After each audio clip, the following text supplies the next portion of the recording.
I was involved in 1995 for a few months in the run up to the Dayton Accords that was supposed to end the Bosnian Civil War. This was a civil war between Croats who were Roman Catholics, Serbs who were Orthodox Christians, and Bosniaks who were Muslims.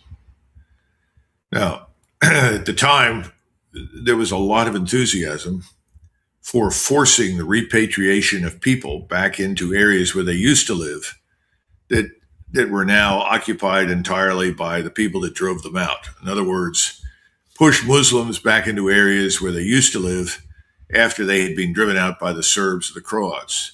Push Croats back into areas where they used to live when they have been driven out by Serbs and Muslims, and put Serbs back into areas where they used to live where the Croats and the Muslims lived. Now, this went on and on. This was all in the name of, everything from equality to diversity to God knows what else. This had to happen. Wouldn't work. Too much blood has been spilled. That was the answer that I gave, and that was the answer that ultimately was accepted. Ambassador Holbrooke understood that and literally had to tell the Europeans, who were the advocates of this sort of thing, that's unrealistic. It can't be achieved.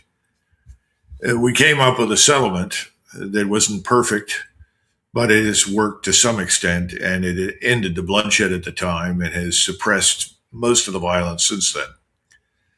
What you're dealing with in Iran right now, and you've got to understand this, are a lot of people who are victims of this war, people who have lost family members in this war. A lot of blood has been spilled, a lot of infrastructure has been destroyed. It will take a long time for this country to recover from what it has just been through. In other words, the population, the nation, is traumatized. You had similar conditions that existed in the aftermath of the Second World War, expecting everything to sort of be set aside in favor of goodness, understanding, and fair treatment to everyone is not realistic. Iran is not going to open its doors and welcome anybody that has worked tirelessly to destroy Iran with open arms. Now, I think that some of these things, as you point out, are probably excessive, not by Iranian standards, but by your standards, my standards. But nevertheless, we're going to end up in a situation that is very close to what exists today in the Dardanelles. I think that's where we're headed. The difference is that one side of the strait will be controlled by Iran, the other side will be controlled by Oman. Not surprising. That makes sense. Let's say that Bulgaria had controlled the European side of the Bosporus, then control would have been shared between the Turks and Bulgaria. But that wasn't the case. The Turks controlled the entire stretch. And they signed the convention in 1926, I think, the Montreux Convention, and they've controlled it and managed it very effectively ever since. I think we will see something similar with Iran. And I think whatever the initial fees are, they will be adjusted over time. But right now, you have people in the government who are angry, who are striking back in their minds in defense of their country. And they're saying, damn it, these people that have done so much damage to us, not just in this war, but in the years leading up to it. You got to go back to the Iran-Iraq war and remember that, because all of the Sunni Arab states were pouring money into Saddam Hussein, as we were, by the way, and equipping Saddam Hussein in the hope that he would march into Iran and destroy the Khomeiniist revolution, which at the time we were comparing, believe it or not, to the Bolshevik revolution. Now, you've got to go back and understand the past if you're going to appreciate the present. So this is not a new phenomenon for them. They look across the Gulf and they see all of these enemies from the border of Iraq all the way down to the border with Oman.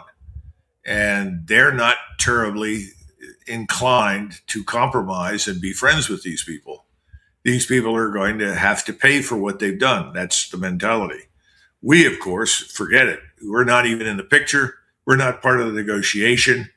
And unless we're willing to go back to the MOU, and I don't see any evidence at this point that we are, we will have no say whatsoever of any kind in anything. Everything will be decided by Iran in the Gulf, and probably with the urging support, whatever the word is, that encourages some degree of moderation from Moscow and Beijing, and to some extent also from New Delhi. These are great powers, and they will urge and have urged from the very beginning restraint, and they'll urge the Iranians to be more moderate in their demands. There's no question about that. Very few other people are going to have a voice whatsoever in what happens in the Persian Gulf. So I think we'll just have to be patient. We'll have to watch carefully how this develops. I think over time it will develop more positively. But the world is not going to return to normalcy. There's no chance for the Middle East to look the way it did, a year ago in another 5 or 10 years. That's not going to happen. The world has changed, period. And we, most of all, are out. My worry is that, I've always thought the war is over because it just failed. It doesn't work. And, there's a lot of reasons to walk away. And there's not many reasons to continue the war. And I also thought the Iranians would demand a lot because they won the war, but within reason. If these reports are true, where they charge if my math is correct, 0.01 all the way to 7% is like 700 times more than what is charged in the Dardanelles, assuming my math is correct, so people can fact check me on this. But it's definitely more than any other straits by far. And they're putting rules and restrictions on who can pass and when. That is essentially first charging an exorbitant fee. And number two is weaponizing the straits, because what I was expecting is Iran will charge a fee, a relatively reasonable one, maybe above reason, to make up for the reparations. And then there'll be freedom of navigation, and that will be the end of it. Maybe there'll be restrictions on the U.S. military. But for them to pass a law saying we will control who goes in and out, and no country will be able to use it unless they pay reparations and promise not to attack us or these other groups in these different countries, that just flips the entire freedom of navigation world, the new world order after World War II, upside down.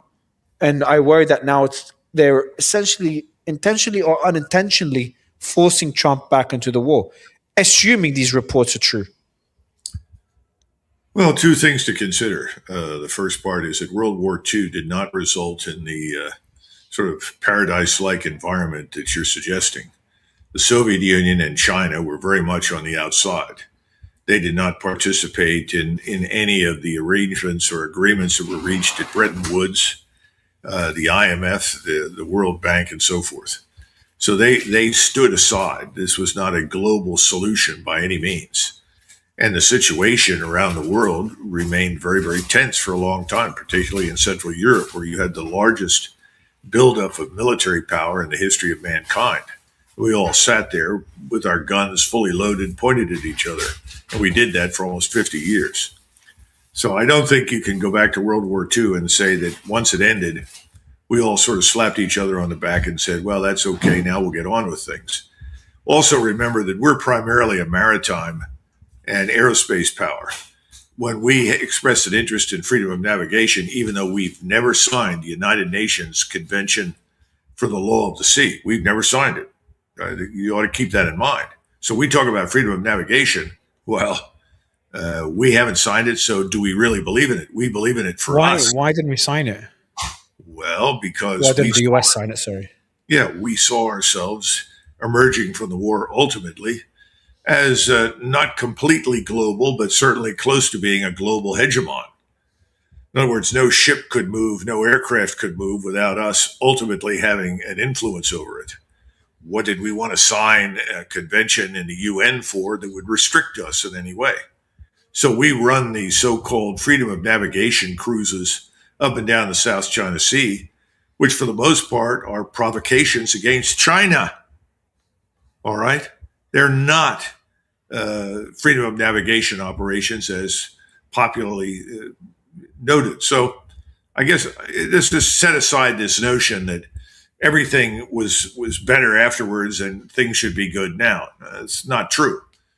Again, you got a lot of blood that's being spilled, a lot of territories exchanged hands in the Bosnian War and also at the end of World War II. And we're still dealing with that in Ukraine. Now, if you look at the Middle East today and you understand that, 500 to 750,000 casualties in the war that Iran fought against Iraq after Iraq invaded Iran at with our encouragement and at the urgent plea of the Europeans, and we tried to snuff out this Khomeiniist revolution, which we equated with Bolshevism in 1918. You take that into consideration, the people that are going to sail through without probably any cost or at all for some period of time will be Russia, China, India, Japan, and I expect ultimately Korea. All of those countries have no hostile intent towards Iran, never did. In fact, they've offered their aid and assistance. They've sent in aid wherever they could beyond just military assistance. So I don't think that's surprising. Now, what about the rest of the world? Well, they're going to watch very carefully what happens on the west side of the Gulf right now.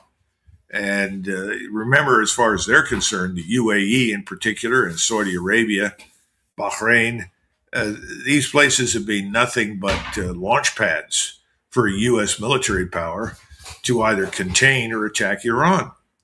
So I wouldn't be surprised if they're not treated very equitably for some period of time. Now, how long will that last? An awful lot depends on what sort of arrangements are made. My point, and this is an important one, is I don't see where we play a role anymore. See, the truth is, right now, we are staring strategic defeat in the eye in the Persian Gulf.